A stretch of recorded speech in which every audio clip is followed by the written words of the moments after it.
Bonjour à tous et bonjour à tous ceux qui regardent cette vidéo.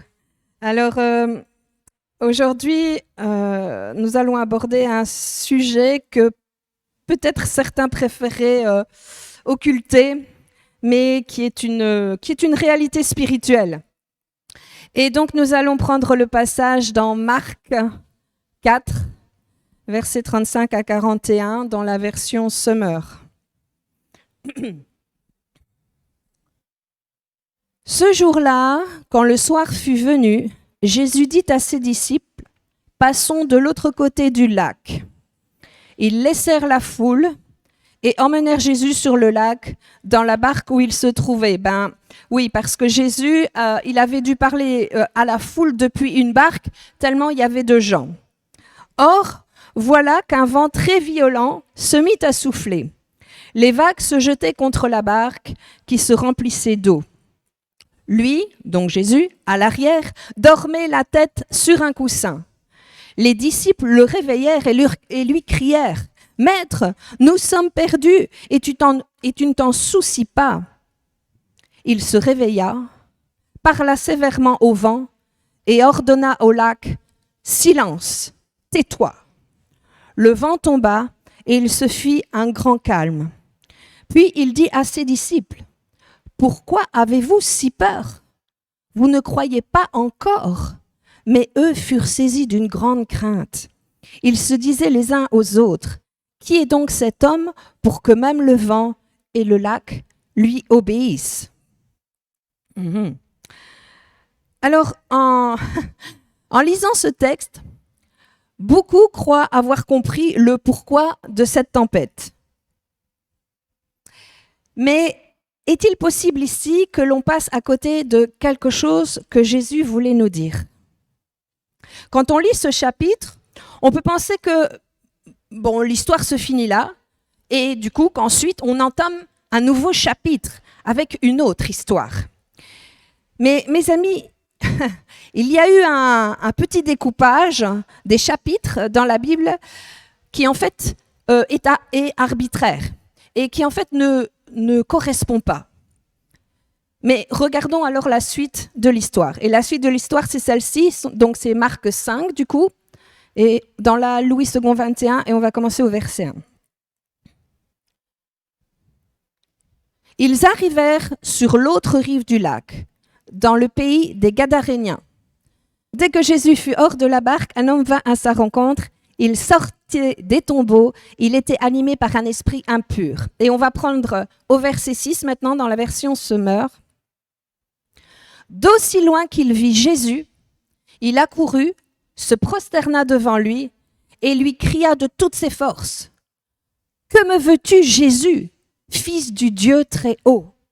Je t'en supplie au nom de Dieu, ne me tourmente pas. » Et on va plus loin au verset 10. « Et il suppliait Jésus de ne pas chasser les démons hors du pays. » Et en fait, ce que je voudrais voir avec vous, c'est justement ce petit détail qui change tout. Parce que on passe de quelque chose de visible à quelque chose d'invisible. Et le titre que je pourrais donner ce matin, c'est en fait comment discerner une attaque spirituelle, une attaque démoniaque. Souvent dans notre vie, nous regardons au naturel, nous regardons au visible et on regarde à ce qu'on maîtrise. Et face à un problème, nous avons tendance à essayer de l'envisager, de le comprendre avec notre cerveau. Quel est le problème, la nature du problème et quelle est la solution? Par exemple, si c'est un problème financier, est-ce que je vais devoir faire des heures supplémentaires? Est-ce que je vais devoir dépenser moins? Est-ce que je vais devoir mieux gérer ma carte de crédit, etc. Et par exemple, si c'est un problème plutôt sentimental, est-ce que je vais devoir essayer de prendre des conseils auprès de certaines personnes pour comment gérer ça, comment gérer ce conflit, etc. Si nous réagissons de façon naturelle, on se dit, bon, j'ai ce problème de santé et il faut que je trouve un bon médecin. Et il faut que je fasse la bonne analyse. Il faut que j'aille au bon endroit, etc. Et seulement, si jamais votre problème n'était pas celui que vous croyez. En fait, dans cette histoire, les disciples sont persuadés que le problème se situe dans le lac et qu'ils sont en galère au milieu d'un lac. Et que le problème, c'est le lac. Ça, c'est ce que les disciples pensent. Deuxièmement, la solution, ils pensent que c'est de crier sur Jésus.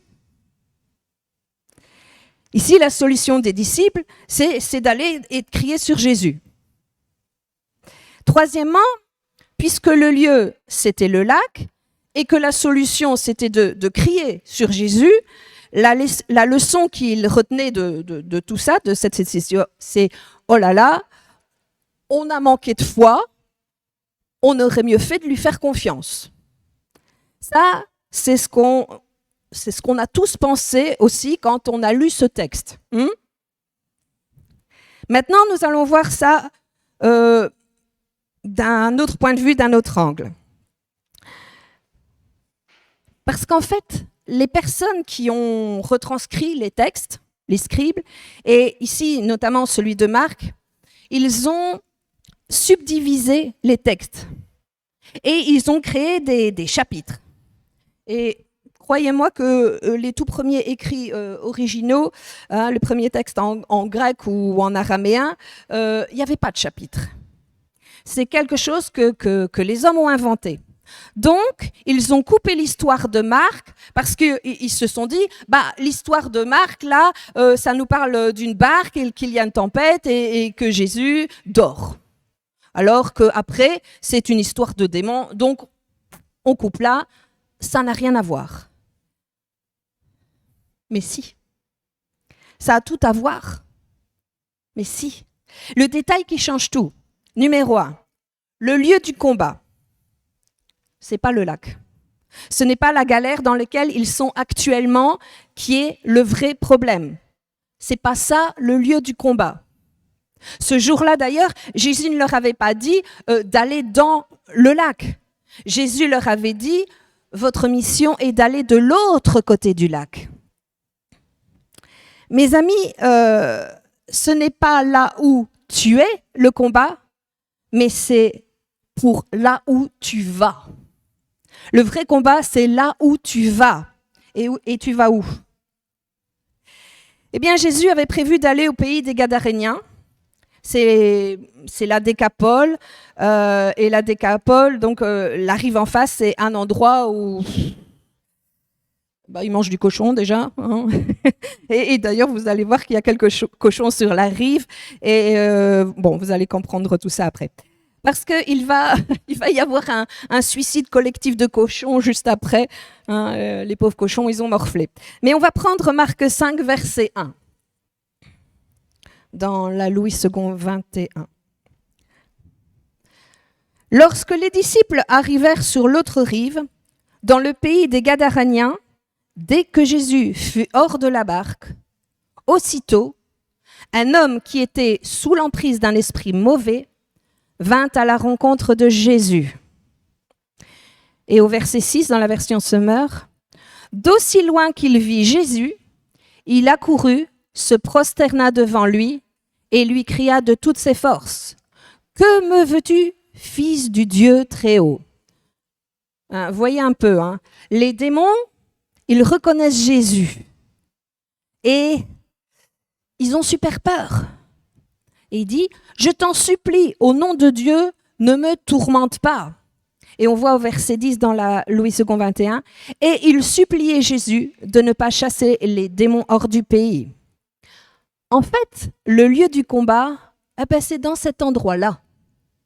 Tu crois que ton problème, c'est aujourd'hui ici, mais je te dis que ton problème vient du fait que tu es en train d'aller quelque part, et ça dérange les démons. Les démons, ils veulent dissuader les disciples de venir les chasser. Parce que les démons savent que si jamais Jésus met le pied dans le territoire de Gadara, ils vont devoir dégager. Alors je dirais comme l'expression le dit, ils veulent, avant que ça n'arrive, tuer le poussin dans l'œuf. Et les démons, ils ont mis des années à s'installer là. Les démons, ils ont réussi à faire une forteresse dans ce territoire-là. Et vous savez comment on le voit? On voit ça avec un deuxième détail qui change tout. C'est la nature du combat. Le faux problème que les disciples ont cru, c'est que c'était un problème de tempête, un problème de vent. Et nous aussi parfois d'ailleurs. Mais c'est quand même étonnant. Comment ça se fait que des marins, parce qu'il faut le dire avant, hein, les disciples c'était plutôt des marins, aient eu peur du vent?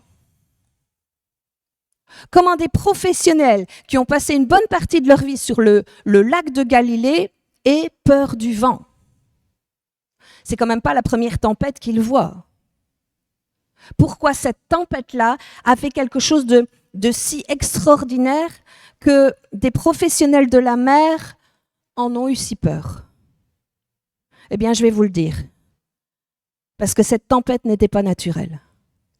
Cette tempête ne ressemblait à aucune autre tempête qu'ils avaient jusque-là réussi à gérer jusqu'à présent. Vous savez, il y a des choses dans nos vies que nous pouvons gérer, puis il y a des choses où l'on se dit, ça y ressemble, mais là, c'est pas pareil. Cette chose-là, je ne suis pas sûre que c'est tout à fait naturel. Et d'ailleurs, le mot grec pour le vent de tempête, là, c'est lailaps. Mais là, c'est pas un vent classique. Et d'ailleurs, il est dit, c'est des vents qui s'entremêlent. Ils sont c'est comme des tourbillons de vent. Et ça, c'est anémos en grec. Ça vient bien à propos. Hein. Vous savez, si ça avait été juste un vent contraire, ils auraient pu gérer. Mais ce que les disciples n'arrivaient pas à gérer, c'est qu'il n'y a pas un seul problème, mais qu'il y a des problèmes. Et c'est un peu comme pour nous. Tout d'un coup, je pense à mes voisins, c'est la voiture qui se fait écraser par un arbre. Et puis, après la voiture, il y a aussi une fuite à l'appartement. Puis, du coup, il y a une inondation. Et puis, c'est un licenciement de nous ou de notre mari. Et puis, et tu dis, mais oh, c'est quoi là? Qu'est-ce qui se passe? C'est quoi le truc? Qu'est-ce qui se passe? J'ai l'impression que ça s'acharne sur moi. Et il y a une accumulation d'éléments à ce moment-là. Je crois que ça parle à certains. Et tu te dis, mais naturellement, j'ai jamais vu autant de problèmes m'arriver en pleine face et d'un coup. Vous savez pourquoi? Parce que lorsque Jésus arrive en face, il ne va pas chasser un démon, il va chasser des démons. Et d'ailleurs, lorsqu'il arrive devant le démoniaque, il lui dit « Quel est ton nom ?» Et le gars, il répond « J'ai pas un nom. Mon nom est Légion. » Parce qu'on est nombreux là-dedans. Donc, il était multipossédé, le gars. On va prendre Marc 5, versets 2 à 5, dans la version Semeur.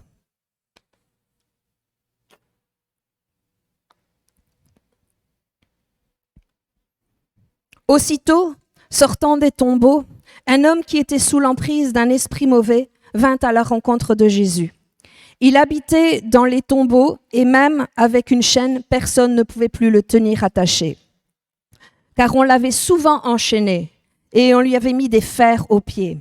Mais il cassait les chaînes et brisait les fers. Personne ne pouvait le maîtriser. Et vous le savez, hein, quelqu'un qui n'a pas Jésus ne peut pas maîtriser les démons.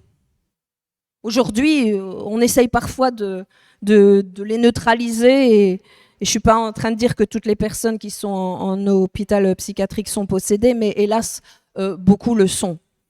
Et vous pouvez leur donner tous les médicaments du monde, vous les guérirez jamais. Parce qu'il y a une partie qui est naturelle, et ça peut être des problèmes psychologiques, oui, ou autres, mais il y a certains problèmes qui ne sont pas naturels. Et ces personnes sont juste habitées, ils sont possédés, disons les mots. Et il y a, je ne sais pas, peut-être que vous la connaissez, il y a cette histoire où deux pasteurs, il y a un pasteur responsable et un pasteur stagiaire, ils sont rentrés un jour dans un hôpital spécialisé pour des problèmes psychiatriques. Et une fois là, le fait de la présence de ces deux hommes de Dieu dans cet hôpital psychiatrique, le stagiaire, justement, il regardait son responsable qui passait devant et c'était comme si il attirait tous les possédés. Et quand vous regardez dans cette histoire, quand le possédé de Gadara voit Jésus qui arrive, les démons détestent Jésus. Mais cet homme, il ne peut pas s'empêcher d'aller vers lui. C'est quand même un truc bizarre quand même. C'est démoniaque. Et c'est vrai qu'on peut les reconnaître comme ça. Parce qu'ils reconnaissent l'autorité de Jésus. On voit qu'il dit « Que me veux-tu, fils du Dieu très haut ?» Donc, je sais qui tu es. Je suis attiré, mais je te déteste en même temps. Et ça me fait penser, mes parents, il y a quelques années, ils étaient allés au Sénégal. Et ils se sont retrouvés dans on va dire un marché couvert avec des arcades.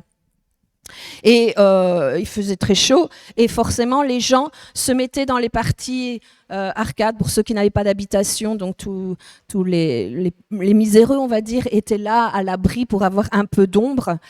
Et mes parents arrivent, ils étaient au tout début, mon papa tenait ma maman par les épaules. Et du bout de l'allée, il y a un homme qui se lève avec un regard fou, un regard de démoniaque, et qui arrive en hurlant et en bondissant vers eux. Roby n'était pas à l'aise. Et c'est vrai qu'à l'époque, mon papa n'était pas encore dans le ministère, et on n'était pas exercé à la délivrance, puis je pense qu'il y a des conditions pour faire ça. Et ils ont juste prié en langue. Et il est arrivé droit sur eux, tout le monde regardait en se disant comment ils vont réagir. Et papa a continué à prendre maman et il a dit marche, continue de marcher. Et il priait en langue. Et le gars s'est arrivé, et il est resté en suspens. Et mon père a fait comme s'il ne le voyait pas. Il a continué de passer et il a pu bouger. Le gars était médusé et pétrifié. Il n'a plus rien fait. Pourquoi ? Parce que, justement, il reconnaissait, donc ils sont attirés et en même temps ils détestent. C'est très particulier, mais ces gens-là, ils sont malheureux comme tout, en fait. Les démoniaques. Et là, c'est un possédé à Gadara. Et ce gars-là, il a été maltraité par les hommes. Ils lui ont fait du mal, parce qu'ils ont essayé de l'enchaîner, et ils lui ont mis des fers et tout ça. Aujourd'hui, je pense qu'on lui administrerait des tonnes de médoc à cet homme-là, mais là, ils ne l'ont pas soigné. Ils ont juste essayé de l'enchaîner. Et il est dit qu'il cassait les fers avec les chaînes qu'on lui avait mis aux pieds. Et personne n'avait de solution. Et toutes les solutions naturelles humaines ne fonctionnaient pas pour ce pauvre homme. Il est même dit au verset 5, donc Marc 5, verset 5, et dans la version Semeur, que sans cesse, nuit et jour, il errait parmi les tombes et sur les montagnes en hurlant, se blessant, donc se meurtrissant contre les rochers. C'est de l'automutilation, ça. Tellement il y a une profonde détresse. Alors j'ai une question. Est-ce que vous comprenez maintenant pourquoi les démons ne veulent pas que les disciples arrivent avec Jésus? Parce qu'ils se disent, ce gars-là, on le tient tellement bien et fort, et depuis tellement d'années, si Jésus vient et qu'il nous chasse de cet homme, ouch. Alors mes amis, les démons, ils vont tout faire. Et la tempête, avec ses tourbillons, ces vents que les disciples vont subir n'étaient pas naturels. Mais c'était les démons qui décochaient du vent pour leur signifier allez, partez, partez, ayez peur. Parce qu'ils ont peur eux-mêmes de l'arrivée de Jésus. Donc ils ont utilisé quelque chose qui pourrait sembler naturel. Et je vais vous raconter un témoignage, encore une fois, que mes parents ont vécu. Certains connaissent peut-être Peter Wagner. Il a notamment écrit un livre qui s'appelle « Confronter la reine du ciel ». Et en fait, cette reine du ciel est une entité démoniaque, souvent associée à des divinités païennes anciennes comme Sémiramis, Astarté, Artémis ou la Diane d'Éphèse, qui continue d'exercer une influence occulte sur les sociétés modernes. Et Peter Wagner a organisé un très très grand rassemblement de responsables chrétiens de tous les pays, avec toutes des communautés chrétiennes à Éphèse. Et nous savons d'ailleurs que l'apôtre Paul a combattu la déesse Artémis ou la Diane d'Éphèse. Et donc ce rassemblement se faisait en plein air là à Éphèse pour détrôner et combattre cette principauté occulte et rendre un culte et une adoration à Dieu à la place. Et il y avait des milliers de gens dans un amphithéâtre, donc en plein air, et il y avait des célébrations à la gloire de Dieu, il y avait des danses, il y avait une chorale de plus de 100 personnes et des temps de combat et des temps d'intercession. Et toutes les nations étaient représentées avec notamment leur drapeau. Et d'ailleurs, pour la Belgique, il n'y avait que 2 représentants, mes parents. Et alors que c'était la fin d'un temps de célébration et que les gens avaient été dans une certaine animation, au bout d'un moment, il y a eu un énorme essaim de frelons qui est venu en piquer tout à coup sur l'amphithéâtre. Et ce qui s'est passé, c'est que les gens sont restés très calmes. Ils se sont assis et ils ont commencé à prier dans le nom de Jésus pour que cette attaque de frelons, qu'on pourrait penser naturelle, était en fait une attaque démoniaque. Parce que les démons ne voulaient pas qu'il y ait un combat contre eux sur le territoire qu'ils tenaient depuis des siècles. Il n'y avait rien autour de cet amphithéâtre, pas d'arbres, pas de rochers, rien qui puisse abriter un nid de frelons. Et puis après un moment, le nuage de frelons a disparu comme il était venu. Là, ce n'était pas une tempête, c'était un essaim de frelons pour essayer de faire peur, essayer de nous faire peur, toujours. Mais nous devons comprendre aujourd'hui que c'est la peur qui doit changer de camp. Alors que les disciples sont là en panique dans la tempête, allez, Jésus, réveille-toi, on va couler, on va périr. C'était certainement les démons en face qui étaient terrorisés. Oh là, Jésus arrive, Jésus arrive. Si la barque avec Jésus se rapproche, on va se faire virer. On va se faire dégager. Est-ce que vous pouvez comprendre que des fois, on peut être, par exemple, en train de paniquer à l'hôpital, alors que ce sont des démons qui sont en train de s'affoler et qui disent « Oh, si jamais on n'arrive pas à la mettre KO suffisamment longtemps, elle est capable de revenir encore plus forte avec Dieu auprès d'elle. » Et là, on va s'en prendre plein par derrière. Mais oui, c'est ce qui se passe en fait. Oui, il y a des maladies qui sont physiques et d'autres maladies qui sont des attaques spirituelles. Vous savez, les démons, ils n'ont pas envie qu'on vienne les déranger, ni d'une personne, ni d'un lieu. Alors, le 3e détail qui change tout, c'est quelle est la vraie solution? La fausse solution, c'est de faire ce qu'ont fait les disciples, c'est de crier sur Jésus. Souvent, on a tendance à ne voir que des choses naturelles et nous passons à côté des choses qui sont spirituelles. Et du coup, le mauvais réflexe, c'est de juste essayer de prier. Mais comment on essaye? Comment on prie?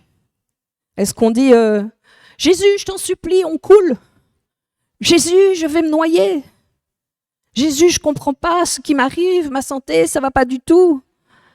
Jésus, je suis en train de couler financièrement. » C'est pas ces choses-là le véritable problème. Et du coup, dans ces situations, on essaye de mettre la pression à Jésus en essayant de pleurer suffisamment fort pour que Jésus ait compassion. Non. Qu'est-ce qu'il faut faire? Qu'est-ce qu'il faut faire?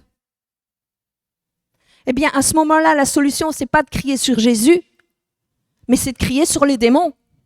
Parce que sinon, on se trompe d'interlocuteur. Si vous mettez la pression sur Dieu, Dieu, j'en ai marre d'être malade, d'être à l'hôpital, qu'est-ce que tu fais? Tout ça, c'est nul. Et je dois dire, je comprends qu'on ait besoin de le dire. Mais ce que Dieu te dit, mais t'as pas compris que si tu étais là, c'est parce que j'ai une mission derrière tout ça. Et qu'il y a l'ennemi qui ne veut pas que tu y ailles. Parce que peut-être, il y a quelqu'un auquel nous avons accès, quelqu'un que nous connaissons qui est habité, qui est possédé et que Satan tient enchaîné depuis des années. Et nous croyons que Dieu n'a pas pitié de cette personne-là. Et malheureusement, ou plutôt je dirais heureusement, Dieu t'a choisi toi parce que tu es le seul qui peut faire le job. Et donc, il attend que tu te bouges, que tu prennes autorité et qu'au lieu de crier sur Jésus, tu exerces l'autorité de Jésus. Imaginez un petit peu que dans la barque, les 12, au lieu de trembler et de mettre la pression à Jésus, ils auraient dit « Oh !» Il y a quelque chose qui nous empêche d'aller là où Jésus a dit qu'on devait aller. Mais reprenons le texte. Donc Jésus se lève et en grec, il dit quelque chose et vous savez, dans la Bible, les détails sont tellement importants. Jésus n'a pas dit au vent « Chut, souffle un peu moins fort, on se calme ». Il n'a pas dit ça du tout. Il a dit Phimoho. En grec, ce qui veut littéralement dire fermer la bouche par une muselière. Museler. Donc ce mot grec utilisé, c'est un mot d'autorité. C'est un mot pour mettre la crainte. En fait, il a retourné la peur et il a dit aux démons, je vous muselle, soyez muselés, c'est-à-dire fermez vos gueules. Si, c'est vraiment ça en fait. Je ferme vos gueules. Vous, les bêtes de l'enfer, tous ces démons qui balancent leur rage, je les enferme et je les bloque. Et c'est pour ça qu'il dit au vent, tais-toi, phimoho. En fait, ce que fait Jésus, c'est qu'il muselle les démons. Tous les démons qui sont là en face, il leur dit, tais-toi. Et dans quelque temps, il va leur dire, maintenant, vous dégagez. Mais pour l'instant, il leur dit, tais-toi. Et ça, c'est la première phase du combat, quand Jésus leur dit « tais-toi ». Et la deuxième phase, c'est « partez ». Et vous savez, c'est pas la première fois que Jésus a dit ce mot-là. Et pour vérifier que ce que je dis est exact, vous prenez le livre de Marc et on voit que dès le premier chapitre, vous voyez que Jésus rencontre un homme possédé dans une synagogue. Comme quoi, on peut être possédé par des démons, mais quand même aimer les lieux de culte. Ben ouais. Des fois, c'est dans les églises, dans les mosquées ou dans les synagogues qu'il y a des tordus. Bon, bref. Et Jésus va dans cette synagogue et le rencontre et on peut se demander pourquoi les possédés sont attirés par les choses spirituelles. Ben si, c'est normal. S'ils sont possédés, ils sont attirés par les choses spirituelles. Et c'est pas un mal, au contraire, parce qu'ils cherchent une solution. Et on peut prendre le texte dans Marc 1, du verset 23 à 26 dans la Louis II. Il se trouva dans leur synagogue un homme qui avait un esprit impur, donc un démon, et qui s'écriait « Qu'y a-t-il entre nous et toi ?» Encore une fois, ils disent « nous », à chaque fois, ils sont plusieurs, plusieurs machins. Jésus de Nazareth, tu es venu pour nous perdre. Je sais qui tu es. Tu es le Saint de Dieu. Jésus le menaça en lui disant, tais-toi. Et à votre avis, quel est le mot? Phimoho. Il a utilisé le même mot, ce verbe d'autorité, de « j'exerce mon autorité et je sois muselé, je te muselle », alors que cet homme était dans la synagogue, mais que cet homme était possédé. Et c'est pas à l'homme que Jésus dit « tais-toi ». Il dit « tais-toi aux démons » qui agitaient cet homme. C'est pas pareil. Les démons agitent le vent pour te dissuader de continuer car tu les déranges. Les démons agitent un homme pour t'effrayer, te troubler, pour te perturber. Comme quoi, ils n'aiment vraiment pas qu'on parle d'eux et qu'on les...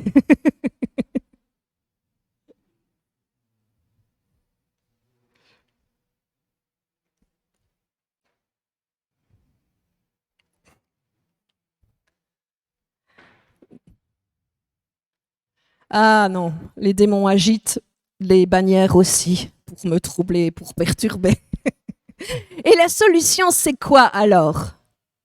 C'est exerce ton autorité. Est-ce que vous avez suivi ou pas? Alors, petite révision.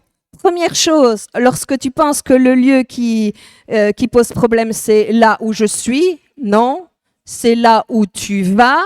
La deuxième chose, ce n'est plus le lieu, mais la nature du combat ou l'origine du combat. La solution, c'est crier sur Jésus? Non. La solution, c'est museler les démons parce que c'est pas naturel. Cette attaque, elle est surnaturelle. La troisième chose, pourquoi ça m'arrive Jésus? Ben non, c'est pas forcément pour toi, c'est peut-être pour quelqu'un qui a besoin d'être délivré. Et la vraie leçon, c'est il est temps que tu exerces ton autorité en Jésus parce que tu n'es pas là juste pour regarder. Parce que mes amis, si Satan peut nous laisser un maximum assis sur nos chaises, à nous lamenter sur nous-mêmes avec nos petits problèmes, eh bien, il est tranquille, car pendant ce temps-là, il peut garder en otage tous les possédés qu'il a déjà sous sa coupe. Mais ce que Satan craint par-dessus tout, c'est qu'il y ait des hommes et des femmes qui se lèvent et qui commencent à comprendre vraiment ce qu'est le verset justement où Jésus dit « Allez par tout le monde, annoncez la bonne nouvelle de Jésus-Christ, baptisez-les ». Il leur dit ensuite « Vous priez pour les malades et les malades seront guéris en mon nom, vous ». Non, en mon nom, on ne fera rien du tout.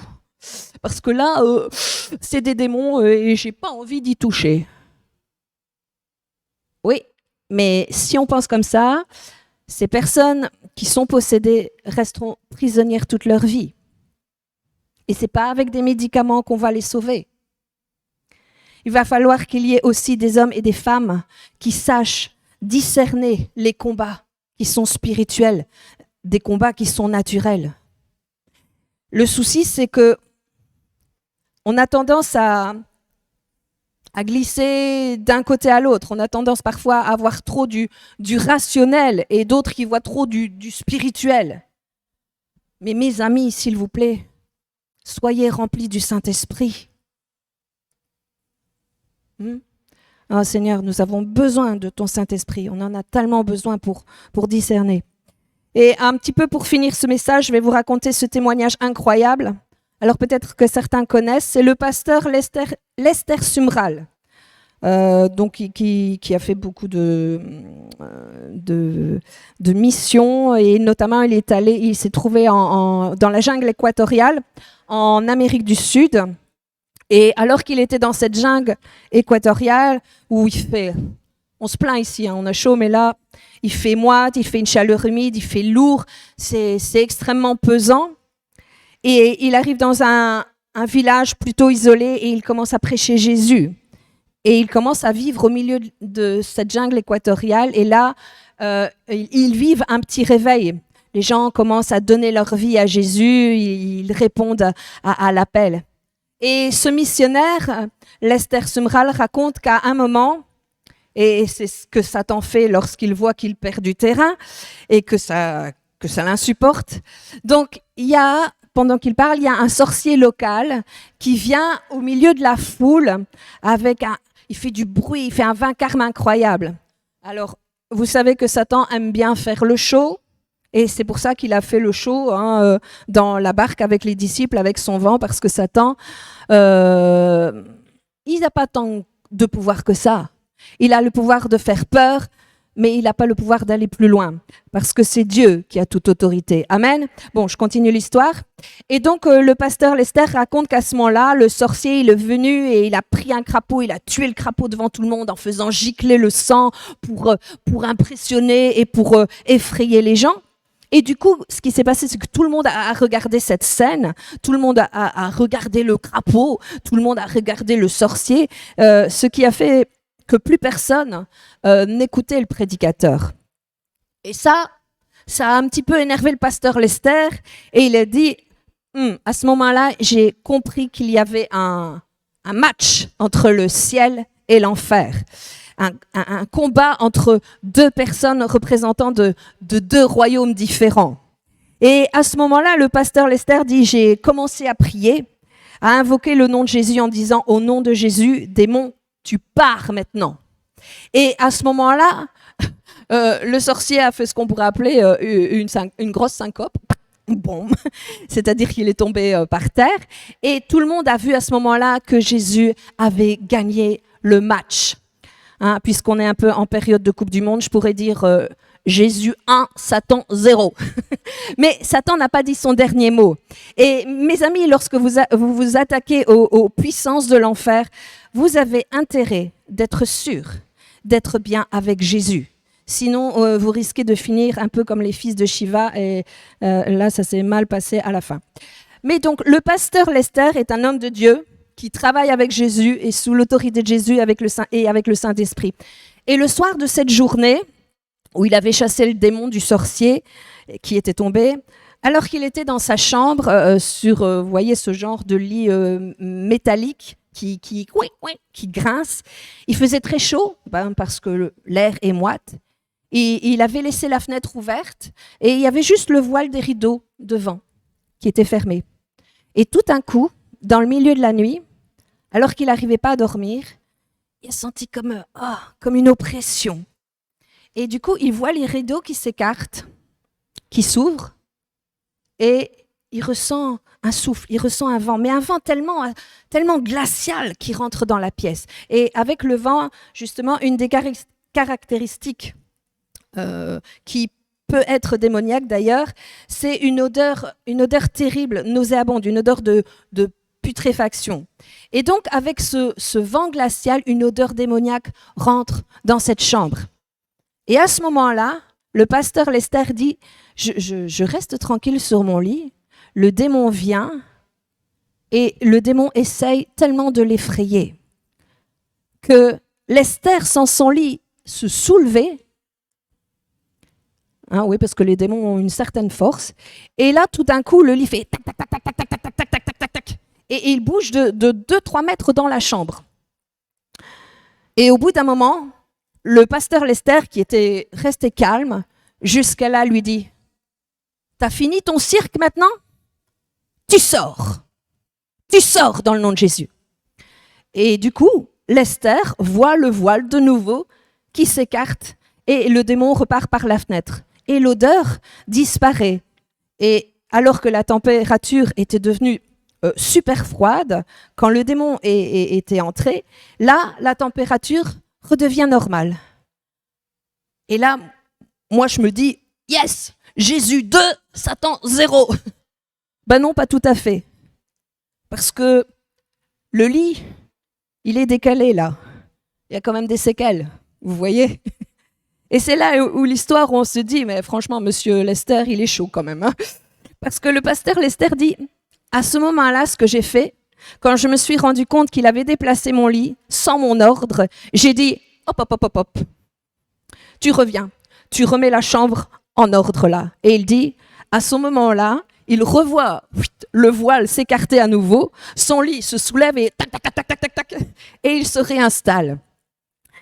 Et là, il dit au démon, maintenant, tu t'en vas, et pour de bon. Et le truc repasse et passe les nouveaux par la fenêtre et tout ça. Bon, ben moi j'avoue, j'aurais dit pour le lit, ça va, je m'en charge. Mais quand vous comprenez L'autorité, mes amis.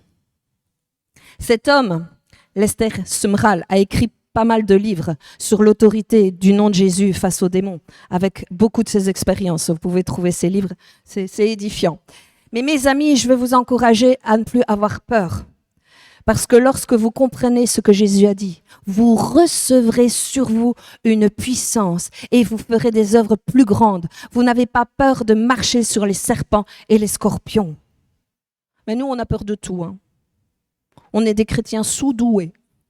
On a oublié que l'autorité n'est pas sur notre nom, à nous, mais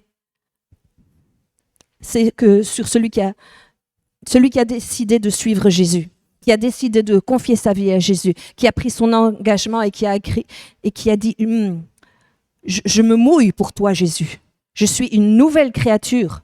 Les choses sont passées. Je prends mon baptême. Je marche tous les jours de ma vie avec toi. Je suis imparfait. Mais ce n'est pas en mon nom que je chasserai les démons. Mais c'est au nom de celui qui a donné sa vie pour moi. Et on va prendre Éphésiens 6, verset 12. Dans la Louis II 21. En effet, ce n'est pas contre l'être humain que nous avons à lutter, mais contre les puissances, contre les autorités, contre les souverains de ce monde des ténèbres, contre les esprits du mal dans les lieux célestes.